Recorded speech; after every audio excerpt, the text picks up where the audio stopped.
Ceci est une émission payée par l'heure de la bonne nouvelle.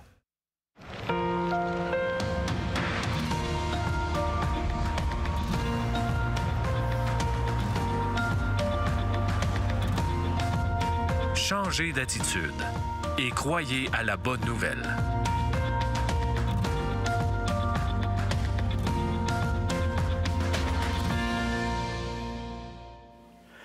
Bonjour et bienvenue à l'heure de la bonne nouvelle. À nouveau, aujourd'hui, nous allons poursuivre notre aventure dans l'Évangile selon Marc, qui a pour thème cette année la bonne nouvelle de Jésus. Ce sont les premières paroles de l'Évangile de Marc qui commencent immédiatement avec l'idée de la bonne nouvelle. Et pour faire toutes ces découvertes, bien sûr, je suis avec mes compagnons de toujours. François, bonjour. Jeff, bonjour. Bonjour, mon ami. Ça va bien, messieurs? Oui, ça va très bien. Si on parle de l'Évangile de Marc, entre autres, on sait qu'il y a 4 évangiles, en fait, 3 synoptiques. Et Marc, on pense que l'Évangile de Marc aurait été dicté par l'apôtre Pierre, qui était, on le sait très, très bien, un des très, très proches de Jésus. Oui, parce qu'il y a tellement de faits rapportés par quelqu'un qui était vraiment sur place. Ça, c'est clair. Que c'est sûr. C'est ça. Donc, ça amène un éclairage nouveau dans le sens que c'est vraiment un document qui est digne de foi parce que c'est des témoins oculaires qui parlent ici de ce qu'ils ont vécu, de ce qu'ils ont vu, ce qu'ils ont entendu. Puis prêts à mourir pour ce qu'ils ont dit. C'était pas juste des gens qui racontaient des choses pour tromper les gens puis en profiter. Un profiteur puis un menteur, habituellement, quand ça tourne mal, il lâche ses menteries puis il s'en va, t'sais. Tandis que les autres ont été jusqu'au bout, ils en sont morts d'avoir raconté cette histoire. Ils ont été témoins et ils en sont morts. Ouais. Et aujourd'hui, dans cette histoire de Marc, on va parler, entre autres, d'une rencontre assez spéciale que Jésus a faite avec un homme qui n'avait pas une très, très haute ni opinion de lui-même, ni les gens avaient une haute opinion de lui, François. C'est ce que tu parles dans le Vox Pop, je pense. Mais en fait, j'ai posé la question dans le Vox Pop, dans la mesure que Dieu existe et qu'il serait juste, comment devrait-il traiter avec les méchants? Vous allez voir, les réponses couvrent un large éventail. On écoute ça ensemble, si vous voulez bien. Si Dieu existe et qu'il est juste, comment, selon vous, devrait-il traiter avec le méchant? Encore une question qui ne demande pas de réponse. En lui pardonnant. Je ne peux pas répondre à ça, là. C'est impossible. Là. Un grand coup de fouette! C'est pas un coup de baguette magique pour les rendre gentils. Qu'il soit clément, peut-être? Les aider à trouver la bonne voie, à trouver la vérité. En premier, il faudrait demander à Dieu pourquoi il a créé les méchants. Ensuite, il faudrait demander à Dieu pourquoi il laisse exister les méchants. C'est quoi le but qu'il leur voit aux méchants? Fait que, tu sais, je veux dire, faut avoir une grosse discussion avec lui en premier. Je pense qu'il nous doit des explications et c'est pas avec le méchant qu'il faut qu'il traite. C'est avec nous. Il y a des comptes à rendre. Pour avoir laissé ça, s'il existe, pour avoir laissé cette fameuse création de lui se dégrader autant. C'est le Christ qui va vous donner la réponse, que je fonctionne beaucoup maintenant là-dessus, moi. Sur la croix, il a dit, puis je dis ça à mes enfants, pardonnez-leur car ils ne savent ce qu'ils font. C'est une parole de sagesse, la dernière parole, en tout cas, François. Oui, c'est ça. Mais je trouve qu'il y a quand même une réflexion importante. Même ceux qui semblent... Il y en a 2 là, qui disent un peu que Dieu a des comptes à rendre, qu'il y a des explications, pourquoi il a fait le méchant, pourquoi il le laisse vivre. Moi, je trouve pas que c'est si fou que ça si on ne tient pas compte ou si on ne comprend pas ce que la Bible dit. Parce qu'il y a des réponses, la Bible donne des réponses à ces questions-là. Pourquoi? Il y a des réponses qui moi, en tout cas, m'ont profondément satisfait par rapport au plan de Dieu, parce que Dieu est souverain, puis Dieu a un plan, et on ne sait pas nécessairement pourquoi il fait ceci et pourquoi il fait cela, mais il y a un plan, et ce plan-là s'accomplit, puis à la fin de toute l'histoire, sa gloire, la gloire de Dieu va resplendir à travers toute la façon qu'il a agi avec le monde dans lequel on est. Et un des intervenants aussi, je pense, il peut paraître un peu arrogant, mais je pense que cet homme-là est vraiment conscient de l'état de la situation du monde. Et c'est peut-être pour ça qu'il veut trouver un coupable quelque part. Ça va vraiment mal dans notre monde, là, à tous les niveaux. Là. Puis si on accuse Dieu, d'un autre côté, l'amour que Dieu a pour l'être humain, il n'est pas rendu manifeste, comme d'autres disaient, il devrait simplement le laisser rentrer, le pardonner. C'est vrai que c'est seulement sur la base d'un pardon. Il faut être pardonné. Parce qu'on détruit la création que Dieu a faite à grand V, là. On sait même, on parle de fameux continent plastique, là, qui est tellement qu'on... Mais d'un autre côté, si on observe la justice pour vrai, vraiment, là, si quelqu'un s'applique à dire « moi, je vais essayer d'être juste », la chose que ça va produire normalement dans ta vie, c'est de voir l'injustice qui est en toi, parce que tu vas te combattre d'abord toi-même. Par contre, si tu pratiques, peu importe ta croyance, tu peux être un athée, un agnostique, un chrétien, un bouddhiste, peu importe, là. Si finalement tu es dans une croyance et que tu pratiques ta croyance et ça te donne l'impression que tu es bon, alors là, ta justice, elle n'atteint pas son but. Et ça, c'est un point extrêmement important dans nos vies.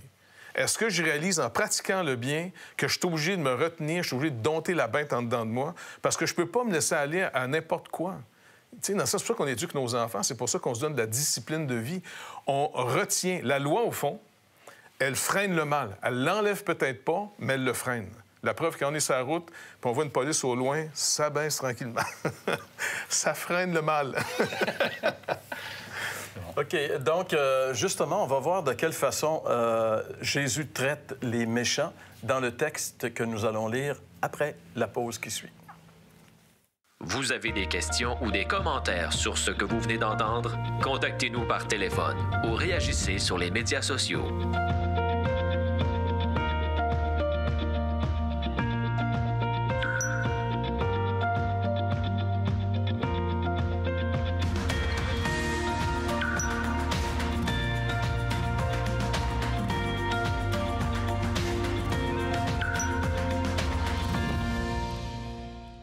Voici la Bible.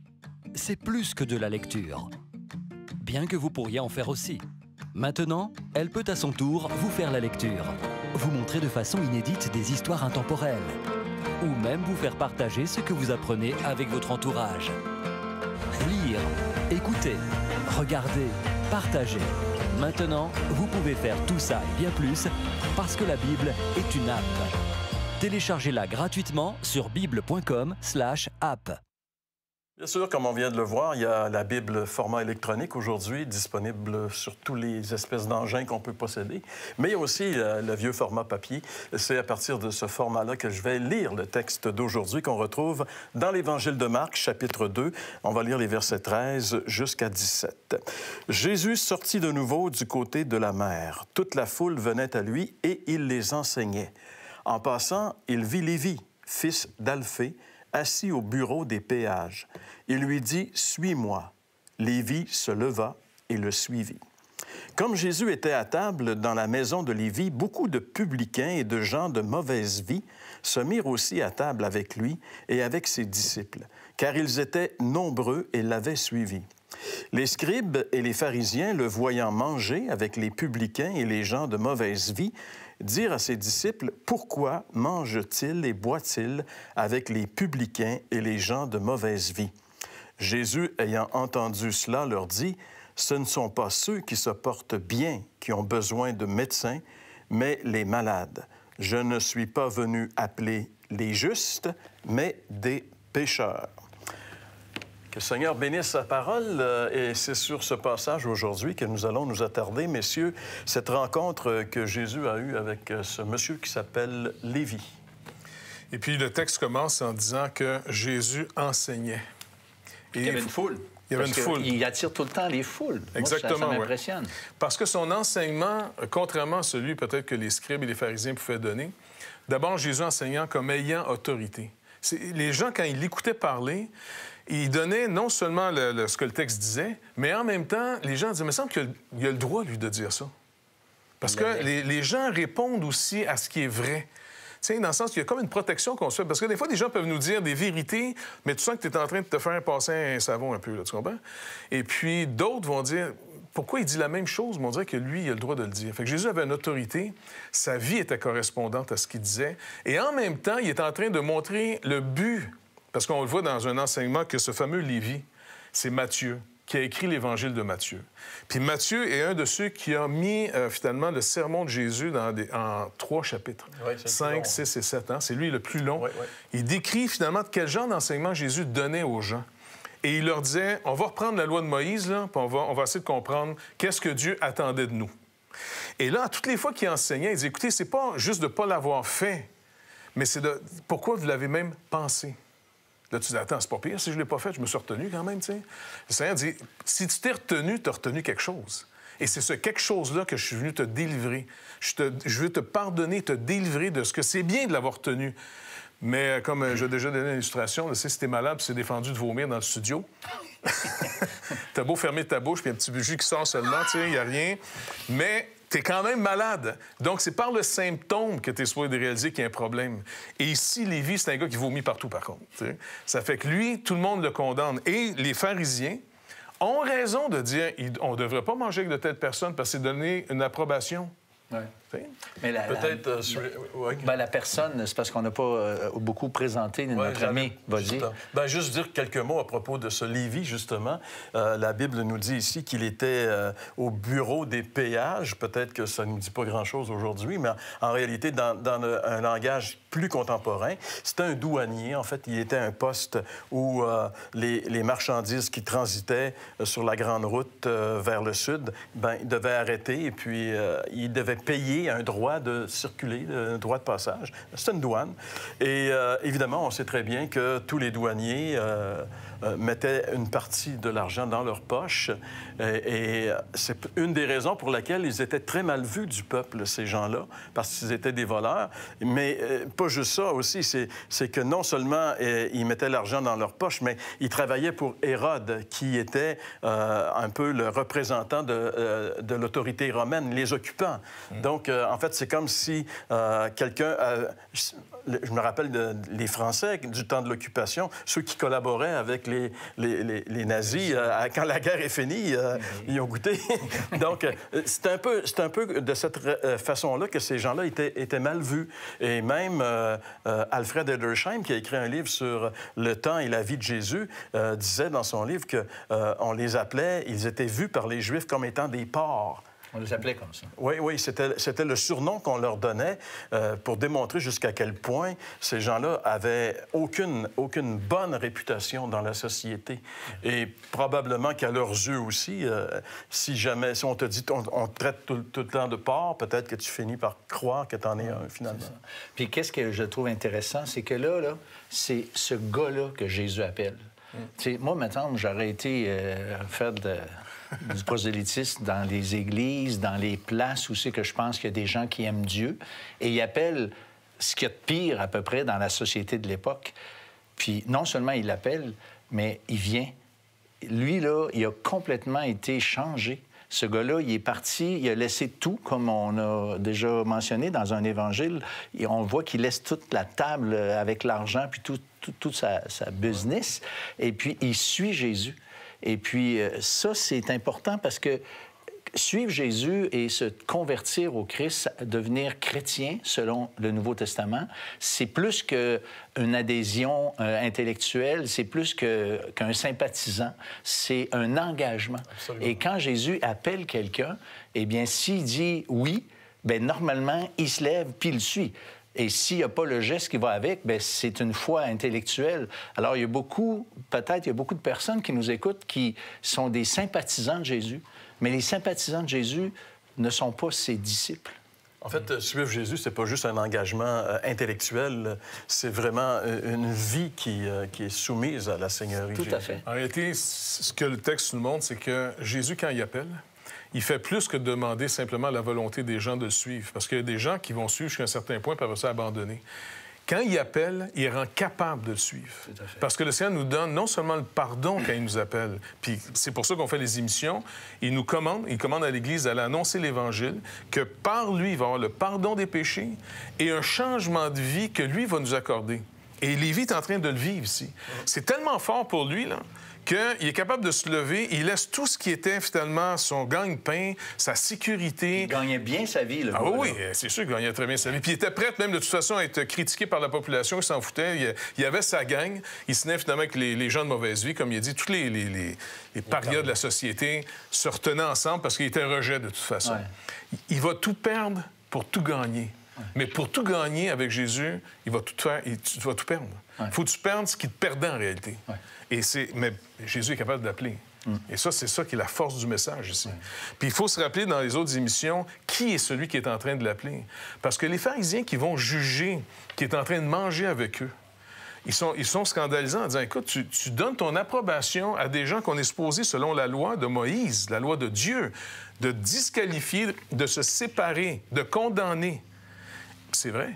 Sauf qu'ils ne savent pas qui est celui qui est en train de demander, « Toi, suis-moi, puis je vais manger avec vous. Je m'en viens vous guérir. » Donc, le Seigneur est venu sauver ce qui était perdu.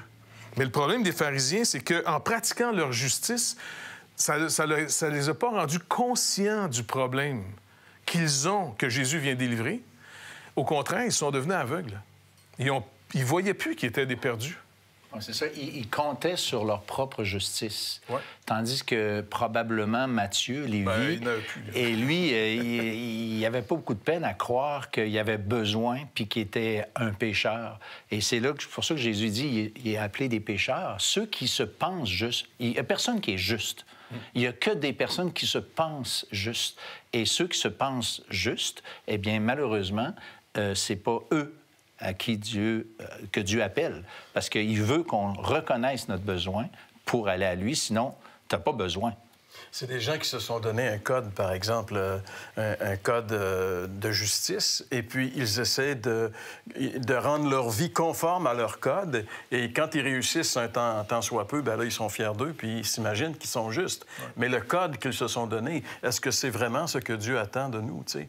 Et comme cet homme-là, il est à zéro. Lui, il n'est même pas à zéro, il est à moins beaucoup, tu sais? et c'est sûr que ce que Jésus a à lui offrir, c'est quelque chose d'extraordinaire. Et il le sait. C'est pour ça que, je veux dire, c'est probablement l'homme le plus surpris, le plus heureux d'avoir entendu cet appel de Jésus. Viens, suis-moi, tu sais, je veux dire... Et le résultat de son bonheur, il va aller chercher ses amis. Parce que beaucoup de gens sont en train de répondre à ça. C'est ça, il fait une fête. Puis vu qu'il n'y a pas beaucoup d'amis en dehors de sa gang, bon, mais il y a tous les gens de mauvaise vie qui sont là en train de se rassembler. Et puis, finalement, la bonne nouvelle de lui est en train de toucher tous les autres. Il y a de l'espoir. On peut s'en sortir. Il y a quelqu'un qui peut nous faire sortir de cette misère dans laquelle on s'est mis. Parce que je suis sûr que Lévi, il est conscient qu'il s'est mis là-dedans. Là. Peu importe là, ce qui l'a amené là, là, il est disqualifié. Et puis, finalement, c'est incroyable ce qui arrive. Mais ce texte-là, il ne faut pas comprendre que Jésus approuve les gens de mauvaise vie. Non. C'est ça. Lévi, là, il a été transformé, ce gars-là. Il n'était plus le même après avoir fait cette rencontre avec Jésus, qui se soit levé puis qui a suivi Jésus. Bien, sa vie a été transformée complètement. Et l'appel que Dieu nous offre à chacun encore aujourd'hui, c'est une vie transformée, une délivrance de la culpabilité, une délivrance du pouvoir du péché où ces gars-là, ils étaient comme pognés dans un engrenage en quelque part. Et Dieu, le Seigneur Jésus, les arrache de cette condition-là. Il devait être profondément malheureux, même s'il était très, très riche, parce qu'il n'y avait aucune satisfaction. On ne peut pas trouver de la satisfaction en volant puis dans les choses matérielles, parce que notre besoin est plus profond, c'est un besoin spirituel. Il n'y a pas qu'un homme comme celui qu'on vient de voir, qui était un voleur, probablement, parce que sa situation lui permettait comme d'avoir la main dans l'assiette à beurre et de se graisser un peu. Mais il n'était pas juste ça. C'était quelqu'un qui, probablement, n'avait plus beaucoup de bonnes opinion d'estime de lui-même. Tu sais. Et le Seigneur lui apporte tout ça. Et ce que j'allais dire, c'était qu'un gars comme Lévi, dont il est question ici, ben il y en a d'autres personnes comme ça. À travers l'histoire, il y en a eu.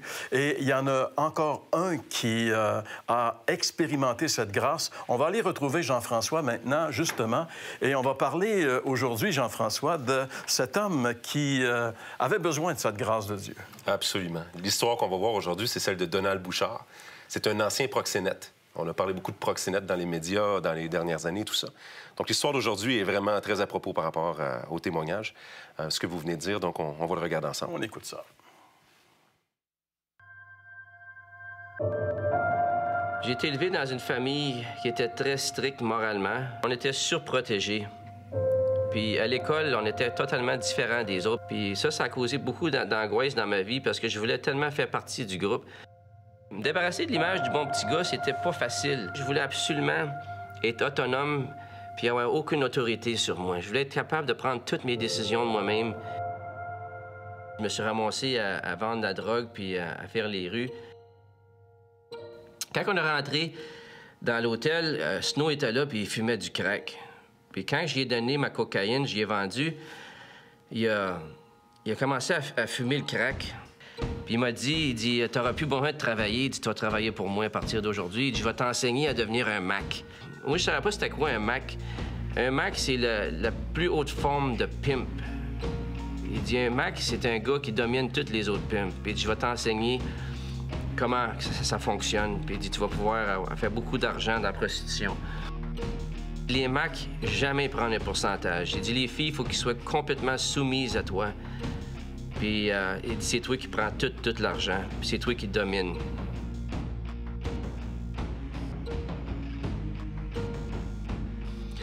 Beaucoup de filles que j'ai vues, moi, qui ont rentré dans le milieu, c'était des jolies filles.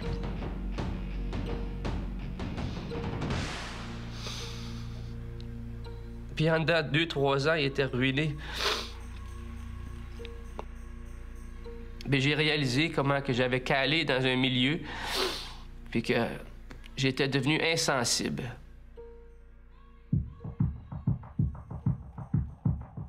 Ma conscience travaillait tellement forte. J'ai pris un autobus qui m'a amené directement à l'église. Puis là, j'ai prié de tout mon cœur. J'ai juste dit, Seigneur, fais de ma vie tout ce que tu veux. J'ai pleuré, puis j'ai pleuré, puis j'ai pleuré. Je me suis relevé de là. Puis l'amour de Dieu m'a envahi. Puis la paix, mais la joie qui m'a saisi, c'était incroyable. J'étais tellement heureux. C'était pareil comme si j'avais perdu 150 livres de sur mes épaules, que j'avais vraiment cédé ma vie à Dieu. Le lendemain, je me suis réveillé complètement transformé. Mais j'aurais tellement voulu que tous ceux que j'avais connus connaissent la même expérience que j'ai connue.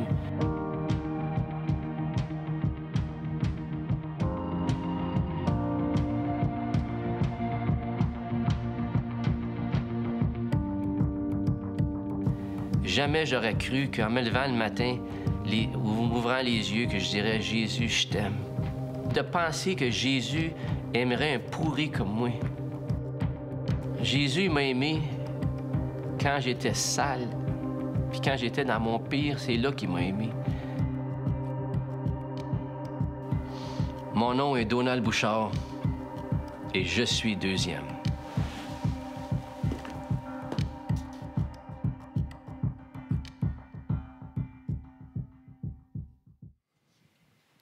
Comment vous réagissez quand vous entendez une histoire comme celle-là? C'est une histoire qui frappe. Généralement, les gens ne vont pas se vanter d'un passé comme ça. Ça a été difficile pour nous d'avoir une histoire de quelqu'un qui dit « J'étais un ancien proxénète ». Généralement, les gens ils essayent d'éviter que les gens le sachent.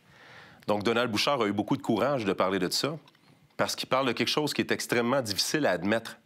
J'ai été tellement méchant. J'ai fait des choses qui sont inqualifiables. Mais en même temps, il y a une histoire incroyable à propos de la grâce puis de l'amour de Jésus. On voit vraiment le thème de notre émission aujourd'hui, c'est la bonne nouvelle de la grâce. Eh bien, lui, il en est réellement le produit de la grâce. Mais maintenant, imaginez-vous, on va faire suite à ce que vous avez entendu dans l'émission jusqu'à date. Imaginez-vous qu'on a été de la génération où Jésus est venu sur Terre. Imaginez qu'il revenait ou qu'il venait finalement en 2019 au lieu d'il y a 2000 ans. Imaginez qu'il vienne à Montréal, à Québec ou à Chicoutimi ou dans votre village. Et puis là, Jésus s'en vient en auto. Et puis, on s'attend à ce qu'il s'en aille dans un endroit où les gens sont dignes de le recevoir. Peut-être à l'église, peut-être dans un rassemblement quelconque de gens qui sont incroyables. Mais là, tout d'un coup, Jésus, il passe tout droit devant l'endroit que vous attendiez et qui était pour arriver. Et puis là, tout le monde suit son auto pour savoir qu'est-ce qui se passe avec Jésus. Et puis là, il s'en va directement dans une entrée. Puis là, tout le monde se dit, mais il s'est trompé de place, c'est sûr. Parce que là, il vient d'arriver chez le Hells Angels. Genre, mais vous le savez tous que ça, c'est le proxénète de la place. C'est quelqu'un qui gère des prostituées. Comment vous réagiriez? Comment le proxénète réagirait? Je pense que c'est vraiment l'histoire de Lévi, quelqu'un qui ne méritait pas, quelqu'un qui était déjà disqualifié. C'est l'histoire de Donald Bouchard. C'est l'histoire de quelqu'un qui se dit « Moi, c'est fini, il n'y a pas de retour en arrière. Tout le monde peut aller au ciel peut-être, mais moi, il n'y a aucune possibilité. » C'est vraiment pour ça que Jésus arrivait dans le texte qu'on a lu et qui disait « Le Fils de l'homme n'est pas venu appeler à la repentance des justes, mais des pécheurs. » Et donc, on a besoin de comprendre que pour venir à Jésus, il faut reconnaître notre besoin. Jésus est le Sauveur, c'est celui qui est venu mourir devant la justice de Dieu pour nos péchés à nous. Si on n'a pas besoin d'être pardonné de nos péchés, on n'a pas besoin d'un Sauveur. Donc Jésus est celui que Dieu a envoyé pour mourir sur la croix, celui qui a été condamné à la place des coupables, condamné à la place de Donald Bouchard. Maintenant, ça peut être votre occasion aujourd'hui. Peu importe votre situation, Jésus peut vous pardonner. Vous souhaitez poursuivre votre aventure à la découverte de Jésus? Commandez dès maintenant votre Évangile selon Marc tout à fait gratuitement. 1-866-509-1319 ou info@hbn.ca. Vous avez des questions ou des commentaires sur ce que vous venez d'entendre? Contactez-nous par téléphone ou réagissez sur les médias sociaux.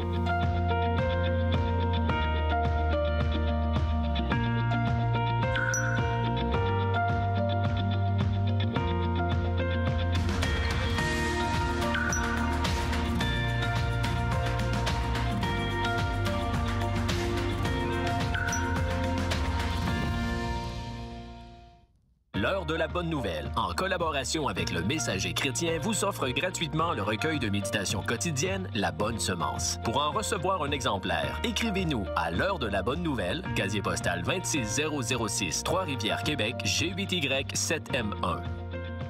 Vous pouvez également nous joindre à info@hbn.ca ou par téléphone 1-866-509-1319. La Bible ne nous parle pas de ce qui s'est passé. En fait, elle nous en parle un peu quand même, mais avec la vie de cet homme que Jésus a appelé ce jour-là, qu'est-il devenu véritablement? Une chose est certaine, c'est que s'il a fait cette fête après avoir rencontré Jésus, c'est que déjà, il avait réalisé qu'il avait pris la bonne décision dans sa vie. Et deuxièmement, la Bible nous dit que Jésus est venu pour nous donner la vie et la vie avec abondance, dans le sens, la vraie vie. Ce que cet homme-là avait essayé de faire, il avait essayé de construire quelque chose de ses propres mains, puis il avait réalisé que finalement, ça donnait absolument rien, parce que Jésus a dit aussi, sans moi, vous ne pouvez rien faire. Alors, ce qu'on peut retenir finalement de toute cette histoire, c'est qu'on est un peu tous comme ce Lévi, dans ce sens que, naturellement, on essaie de s'en tirer, mais on n'y réussira pas. La Bible est claire là-dessus. Tous ont péché et sont privés de la présence glorieuse de Dieu. Mais ce qui est merveilleux, c'est que Dieu a pourvu à un besoin. Il est demeuré juste tout en justifiant l'injuste, c'est-à-dire qu'il a condamné son propre Fils avec nos péchés, afin que notre foi en Christ puisse nous assurer un salut éternel. Alors, on espère que vous réfléchirez sur cette vérité importante, et non seulement réfléchir, mais que vous l'expérimentiez. C'est tout pour l'heure de la bonne nouvelle aujourd'hui. On vous donne rendez-vous la semaine prochaine.